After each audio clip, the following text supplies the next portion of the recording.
Howdy, and welcome to I'm the Worst podcast. If you aren't aware, this is the podcast that has comedians share what they're the absolute worst at as we explore some of their biggest failures in life, and we find ways to laugh at it. Right away, I just want to say thank you guys for supporting the podcast, giving it a listen. If you take a small amount of time to review it, subscribe it, any of that stuff, it always helps us in a huge way. So I appreciate that. I am the worst host of this podcast, Jeff Buck. You can find me by looking me up at Funny as Buck on Instagram, Twitter, social media platforms, anywhere, any of that stuff. Find me in real life if you want. But today's not about me, though. Today is about our guest. Joining me today to talk about what they're the absolute worst at is one of my personal favorite comedians. She's a killer in all the commercials she does, and she's so animated on stage. Kristen Lundberg, everybody. Clap it up. Give it up for Kristen. Thank you. Oh, my God. Standing ovation. I'm worse at having straight hair. Hell yeah. Worse than having straight hair, curly hair. It's great hair. It's great curly hair, though. Maybe the best curly hair. A lot of people love it. How are you, Kristen? How are you doing? I'm good, man. Just got a workout in. Hell yeah. Did a little bit of tanning on my porch. Oh shit. We're gym tan, and then you gotta do the laundry. GTL, baby, Jersey Shore. Initialisms. The classic.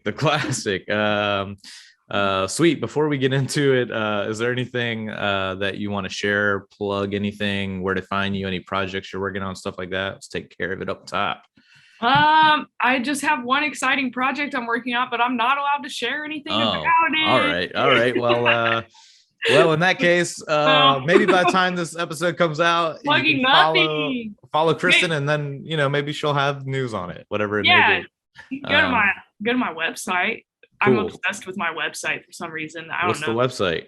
It's www.kristensfunnyhair.com. kristensfunnyhair.com. Why are you obsessed about it? Is it like I designed it. Oh, I'm gonna pull it up right now. Yeah, every time I do a redesign, I'm always like redesigning it, redoing it. I'm always trying to gear it towards like producers and directors. Oh shit, this is like really well designed. Thank you. Thank you. Hell yeah. Yeah. I'm trying to get like film people interested in collaborating with me, so I show like my collaborations and how I work as an artist on there. So I don't know, I hope it works. I think you got collabs, self-made productions, and then you got your real stand-up and then other things. Hell yeah, that's pretty well done. Did you you do like when you designed it, did you use like a third-party software, or you like coded it yourself? Or it's WordPress. Cool. Hell yeah. All right, it looks good. Shout out to WordPress. They're not a sponsor, but maybe they will be one day. Who knows? Not sponsored. Awesome. That's cool. Actually, you know what? That'll just lead me right into this. Usually with these things, I like to share what I feel like I'm the worst at lately.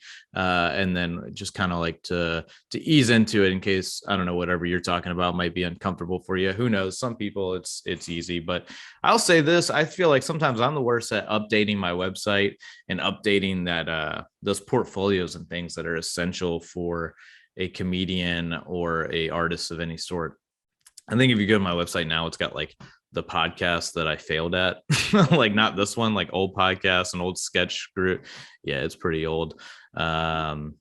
Old music I did. So I mean, it looked good. At one point I was good at making it, but then I'm just like, so it looks good. I just bad at updating it. So I'm very bad at updating and polishing my portfolio. So yeah, it takes a lot of time. It does. I don't really have a funny story to go along with that. But your website is good. Your website is good. We both have the word funny in our URL. So that's step number one. There it is. To branding and online marketing. What are you? That's true. Yeah. But yeah, we're not here to talk about my website and what I'm the worst at. We're here to talk about the things that you're bad at, what you might suck at, what you feel like you are the worst at. What do you have for us today? What do you feel like you're the absolute worst at? Yeah, I got a couple things. The first thing that comes to mind, this is probably the thing I'm the absolute worst at. Yeah. I'm the worst at cooking. Oh, cooking. We've had guests share that before. Okay, great. So yeah. A lot of people are bad at it.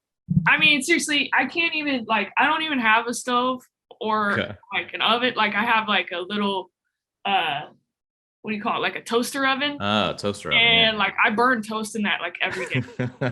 Every day. Yeah, I haven't learned, not even the simplest thing, but what I can do is I can make a really great salad. Okay. And a good smoothie. All right. And that's because there's no cooking. Yeah, it's just raw ingredients. Yeah. All right. Yeah, so like, I can do that stuff. And I can make good cocktails too. Just any kind of drink or like anything that isn't cooking, like a sandwich or yeah, because I absolutely burn the hell out of everything. Got it. So when it comes to the worst cooking, it's the fire element that really gets to fire crash can't handle the fire. What do you know? What do you fucking know? Why do you what is it about? Why do you feel like you're so bad at it? Is it I was never taught. You're just never taught. But then Mom never taught me. Grandma, they didn't really put that responsibility on me. Yeah. Okay. Cool. Which is fine. It's like, so you just I just wing it whenever I do cook, noodles and stuff. Okay. You just winging it. All right, fair enough. Do you read the instructions can you follow a recipe, like cooking directions, maybe if you look up a recipe and it's like put in oven but you don't even have an oven right now, you said. A toaster oven. Yeah, but I could put half of the recipe in my little baby toaster oven. Yeah, I don't think it's gonna work that well. Like baking a cake in a toaster oven. Yeah, it's gotta be like a tiny cake. Just you got to do Pop-Tart, toaster strudels only in that thing. To do frozen pizza, I cut them in half, and then I put half of the frozen pizza in there, and I save the other half for later. It's so interesting. I was telling I think the last guest I had on. I was telling him I grew up working exclusively like in kitchens basically my whole life. Like that was like the job I had to make a living. So I've been like taught it, but even then I'm like bad at it. Because I think in order to be good at it, you have to be bad. You have to like fail in order to get better at it. Right. So, but is it like, because for a while for me, especially like cooking with stuff, it's like low heat, medium heat, high heat. That's all like up to interpretation. Like what's low, what's medium, what's high. That's all simulation. They don't want you to know it's a simulation because it would go everybody would go crazy. Just a simulation. Yeah. I don't know. That's fair. Yeah. Who knows? But anyway, so that's like one of the things I'm super bad at. The other thing, this one's a little more interesting. Public relations. Public relations. So I'm getting a little bit of airtime with my Amazon, like my recent Amazon commercial, which was airing in at least 3 territories: the U.S., Mexico, and somewhere in Europe. Got it. And so that was a very big commercial, and I was like, like stepping stone. I have people messaging me from high school, all that stuff, and it's like very gratifying. Yeah. But then I started to get to thinking, because everybody thought I got rich off of that commercial, and I was like, I didn't. I just got craft services and like $30. Yeah. They think the world still works like that, and they're like, oh, because you were a non-speaking role, and I'm like, no, that's not why I'm not rich. Like that. Yeah. Now you're going to space with Jeff Bezos now, right? Like that's what that means. Yeah, dude. Like I should have at least $100,000 in the bank for there. Okay, I'm not exaggerating. So, like, that's how much commercial actors are paid. Right. For an extremely huge branding concept like that. Yeah. So, one day I was like, man, I'm tired of people telling me that I'm rich, or whatever. They always come. So I was like, I should be making royalties, and none of these brands are union anymore, and none of them are paying actors royalties. And that's just that's just the truth. Facebook non-union like a few years ago, then ever since then everybody went non-union, and all the union work for commercial actors like went away. Right. So I was thinking about this, and I was like, I'm gonna make an NFT of that Amazon commercial. I'm like, that'll like, that's really, I'm gonna make a statement. That's that'll show. That's my PR move. PR move. I'm gonna try to make it more, because I'm trying to make it more. I'm trying to get as much as I can. Right. You gotta milk it. Yeah. I'm squeezing as much as I can. So I'm like, all right, I'm making this NFT. This is going to be ridiculous. Like, you know, and I went and I made it and I spent like $200 in Ethereum or whatever and put it on OpenSea and made it possible so you could actually buy it. And the whole thing is like buy my NFT, because when you buy and sell an NFT, you make royalties. Right. And I'm like, so I'm not getting royalties that way. So I'm going to get my, you got your own way. Yeah, fuck you. Like, that was not a good move. Because, oh shit, what happened? I was like, fuck, you won. To me, this sounds perfect. To me, it's like you're a genius. What's going on? I thought it was genius. I was like, hell yeah. And this like opens up all these questions. Like, is that illegal? How could she even, like, you can't do that. You can't do that. And yeah, it's like, but and I did it. And it's like, so that was fun.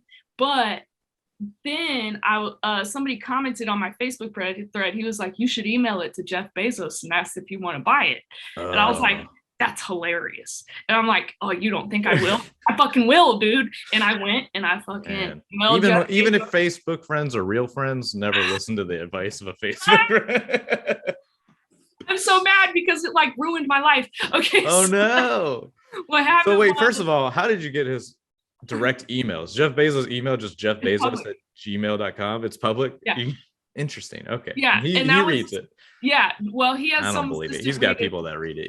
Yeah. He's got people who read it. So, but yeah, he said it in an interview one time. He's like, I'm always going to leave my email public because I want to know what the public really thinks about blah, blah, blah. And I'm like, you want to know what I really think, bitch? Okay, here. Yeah. I want royalties. Yeah, and so he's got a team of lawyers that just go through, all right, read everything. Whoever's threatening me, let's sue. Whoever's talking nice about me, send an automated message back. Anyways, yeah. So, and I put a tracker on the email too, so I could track if he opened it and if they clicked the link and you're savvy on the web. I mean, I'm just gonna say shout out to snov.io. It is a Ukrainian email tracker and it is very good.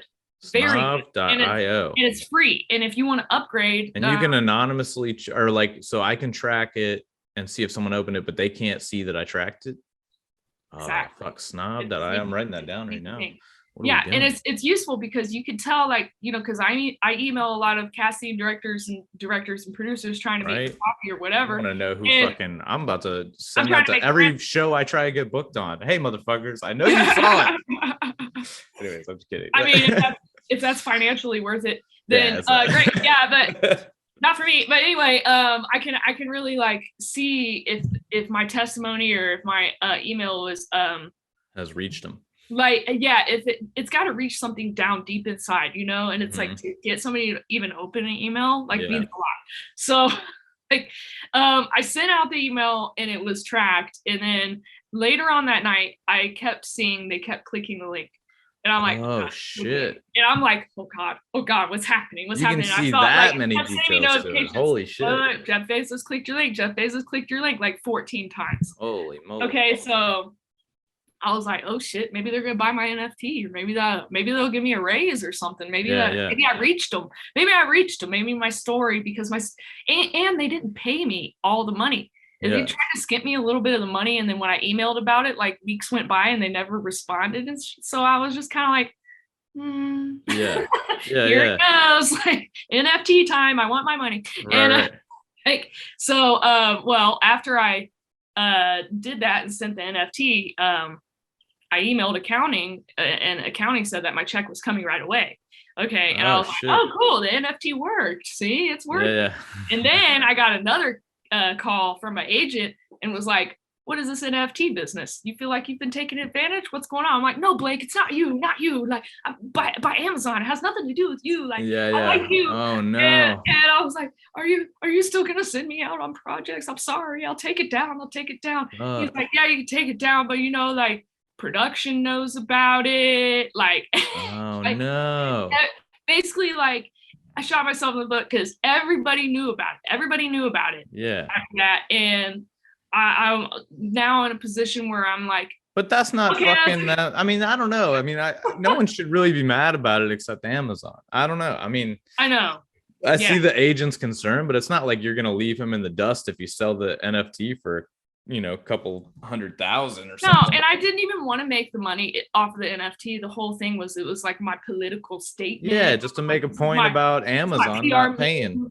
Yeah, and I was like, but then like the dumb thing was me listening to my Facebook friend and actually emailing it to him. Yeah. If I would have just left it at the NFT and then like had the Facebook post and the Instagram, fine, whatever. I instantly took everything down anyway before I even emailed him the NFT. I took everything down because I'm like, well, dude, I don't want other brands looking at my profile and then be like, oh, she's getting salty about cheap buyout rates. Maybe we shouldn't hire her because I was still auditioning for cheap buyout rates. Yeah. I'm not anymore as of today.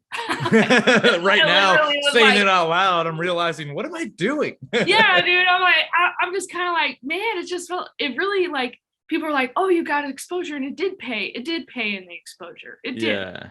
But then I also had this icky feeling inside. Yeah, but the thing with the I mean, that doesn't, it's like a non-tangible thing that like ultimately it's like cash money pays more than exposure. You know what I'm saying? Like, yeah, exactly. You need to pay your bills realistically. Like, dude, they ain't the same. They ain't the same, man. And then it's like, I also don't have casting directors banging down my doors now because I was in the Amazon commercial. Right. Yeah. You know, it's like nobody's even still responding or looking at my emails. And like, they even like the US Sun or the Sun, I think the Sun is like global. Mm-hmm. And they wrote an article like, who is the Amazon actress? And I was like real big in the article, like I was on the head page and I was sending that out to casting and producers and directors of shows and projects I'm interested in. And it's like nobody's looking. Like they don't even care. They're not even opening the email half of the time. And then they do open the email and they're like, great, an article. And then they don't click it. And I know that because I tracked it with my Ukrainian I mean, snob.io is where we're sponsored by them now. But yeah, no, that's wild. But that's okay. You know, it's like, I didn't get people said I got the exposure, but it didn't really open up any doors that I'm seeing right now. Maybe it opened up some doors that I don't see, but I'm kind of like, dude, like, you know, like, I'm just like, I'm tired of this ethereal shit. Like I need tangible like things to live I feel on. that. I mean, I think it's like a building block, right? It's like the building block on its own. It doesn't seem like a lot. And then once you zoom out and you have more building blocks around, you're like, oh fuck, I built a fucking shed or whatever, you know, and then a house and then whatever. But right now that building block is like, all I got is a block. And it's like, I'm not getting a lot with just this block. And it'd be cool if you paid me to get more blocks, you know, like, which is exactly what I did today. And actually my team wasn't mad at me about the NFT. They were like, I told them, I was like, it was a joke. It just went too far. It was a joke. And like, you know, royalties, you know, it's a joke. Right. And he like told him, he's like, okay, I'll explain it. I'll smooth it over. But he was like, Kristen, I'm not mad. You don't have to apologize. I actually agree with you. Yeah. So my team was until he listens to his podcast and he calls you. He's like, "What are you doing? Why are you talking about this? I told you to stop." Yeah. You literally are the worst. What are you doing? This is not how we go about this. We bury it. We don't bring it back up. I feel like that's like a very typical actor-y thing to do, though. It's just like to never shut up. Yeah. No, I don't think. No, I think it's great. Already fucked everything. Stop. No, I think ultimately, though, even though it's like quote unquote a horrible PR move or the worst PR move, I think it's ultimately great for you as an individual person to be like, no, I need to like. It's self-worth, you know, you're advocating for self-worth, and that ultimately is more important than I don't know. Well, the idea is, what I did, technically I stole something, right? Technically I stole the Amazon commercial that I was in, you know, and kind of legally though, right? It was wrong. You found a loophole, that's all. But I found a loophole and I thought, oh, this will really make them think. You know what I mean? And it did. Royalties. Hey, you made Jeff. I mean, honestly, the fact that you made a company as big, you stirred the pot with someone that big, that just means like, hey, you're innovative and you're doing something that no one else is doing. So, I think it's something to be proud of. Yeah, I was a little proud of it. I am proud of my fuckery. I'm proud of it, but at the same time, it made me realize like, you know, if I were to act with a little bit of class and be like, no, the correct way to do this isn't to like try to steal and make some weird PR internet stunt. The classy way to do it would be to hire a PR person and pay them $100 or $2,000 or whatever it costs. Yeah, but you don't have the money to do it because you never got for them to tell. Yeah. For them to do something, that would be the classy move.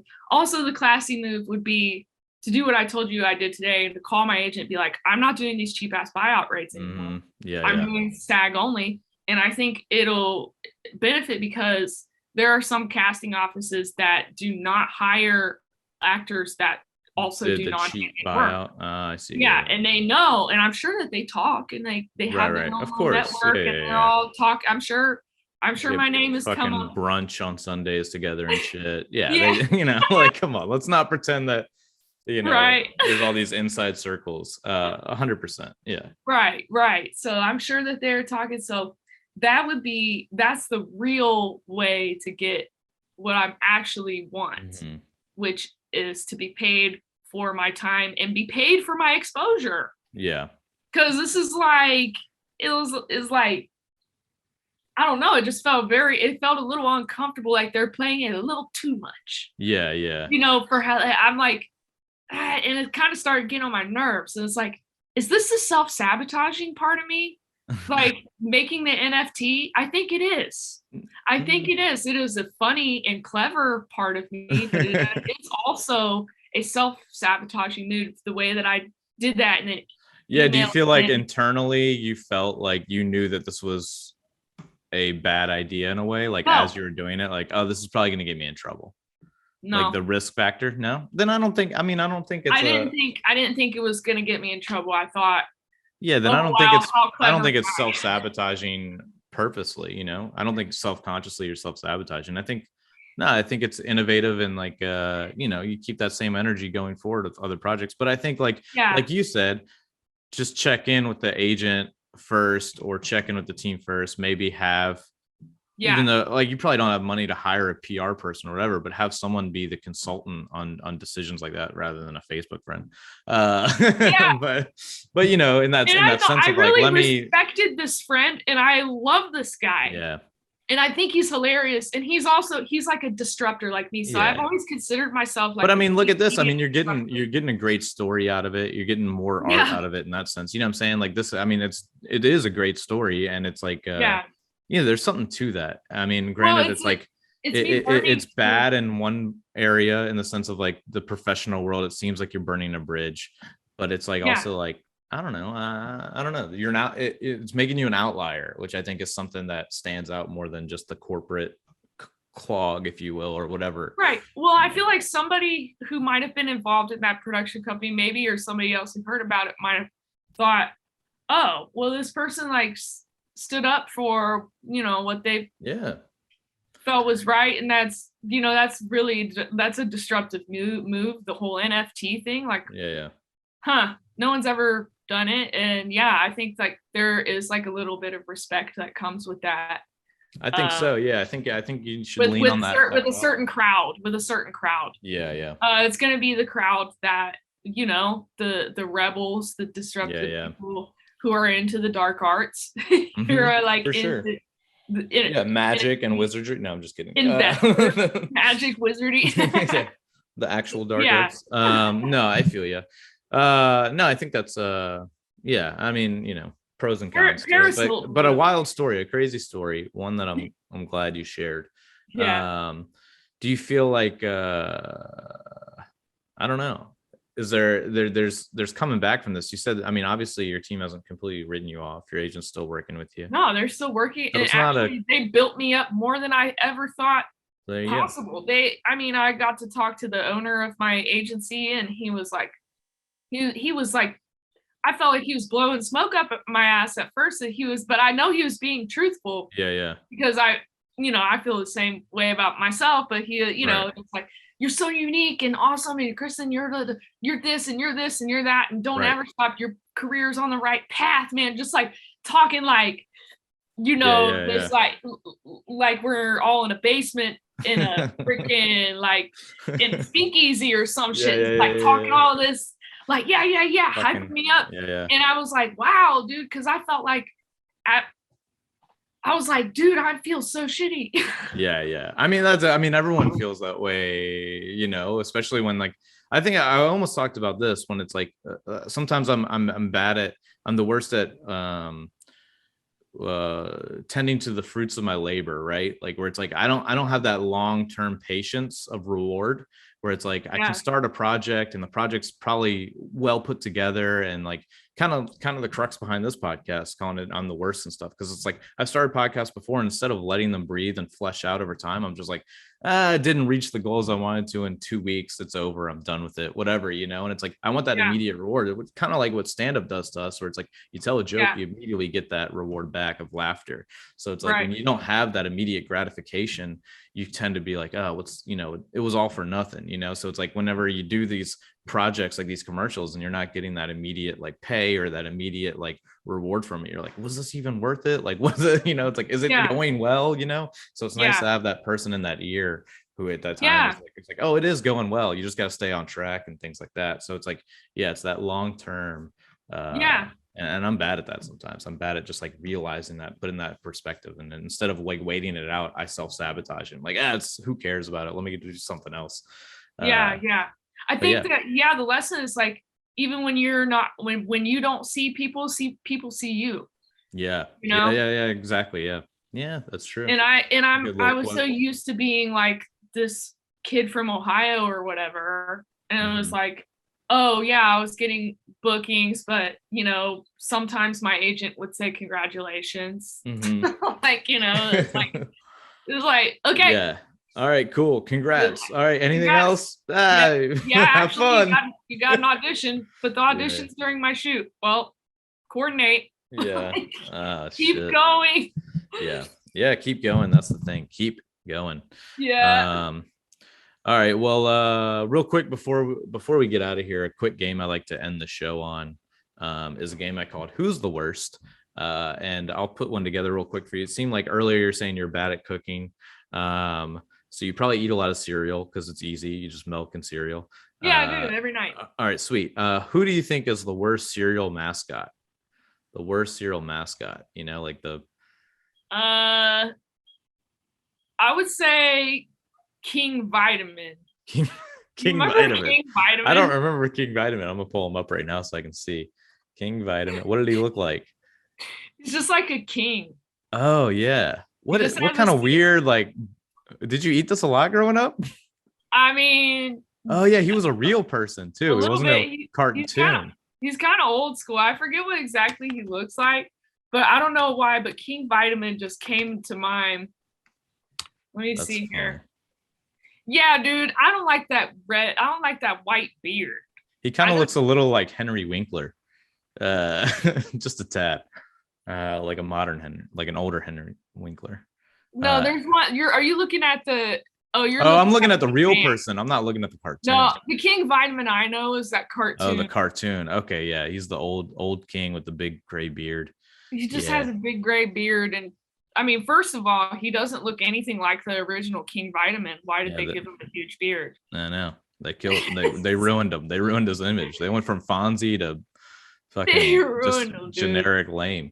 Yeah, I don't know, man. Just something about that mouth and that beard. Just, I mean, he's boring. No one wants an old dude. It just makes it think that, like, oh, this is cereal for old dudes. Nobody puts an old dude as a mascot. Yeah, you want something fun. You don't want the fucking Trix Rabbit or something. You don't want a fucking old guy. Maybe that's why that cereal isn't around anymore. Like, I feel like probably not. I think it was around like in my adult life for a very short period. Like, I think last time I had it was like 10 years ago or something. Interesting. In my 20s. King Vitamin. Probably not even any good vitamins in there either.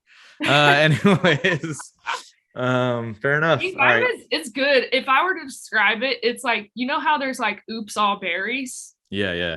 Okay, well, take the opposite of Oops All Berries. So just the crunch. Oops All Crunch. Yeah. That's hilarious. Which I like those. I like the crunch too. I don't need all berries. God.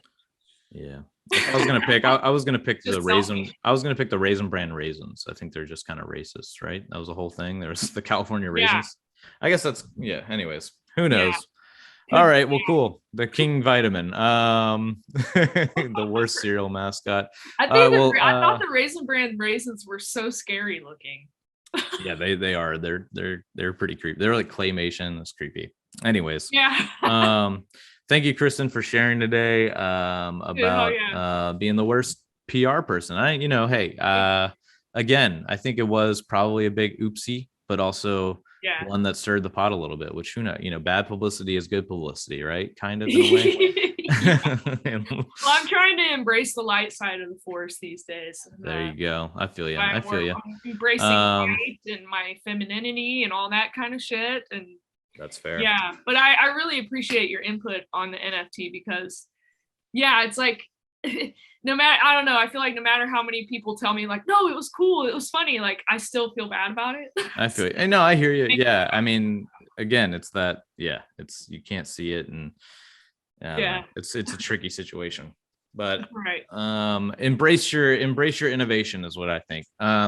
So keep that energy and apply it to other things. Don't let it go away. Any last little plugs or anything you want to mention? No, not really. I would just love a social media follow. Sweet. I'm up on Instagram, up on the Instagram stories all the time, like a millennial would. What's the handle? Kristen Lundberg? Oh yeah, it's Kristen Lundberger cheese. Yeah, Lundberger cheese. I might change it to like Bat Lundberg or something like that. Bat Lundberg. I like the Lundberger cheese. I don't know if a lot of people know about that cheese, but those that do know, that's what I'm saying. Lindbergh cheese is a very obscure cheese. Yeah, very stinky too. I love it. It's good. Yeah. Anyways, awesome. Always like a fan of good cheese. Thanks again for coming on the podcast. I really appreciate your time and appreciate you sharing. And we appreciate y'all listening, and we hope you tune in again. This is the podcast called I'm the Worst, but our fans are the best. See you next week.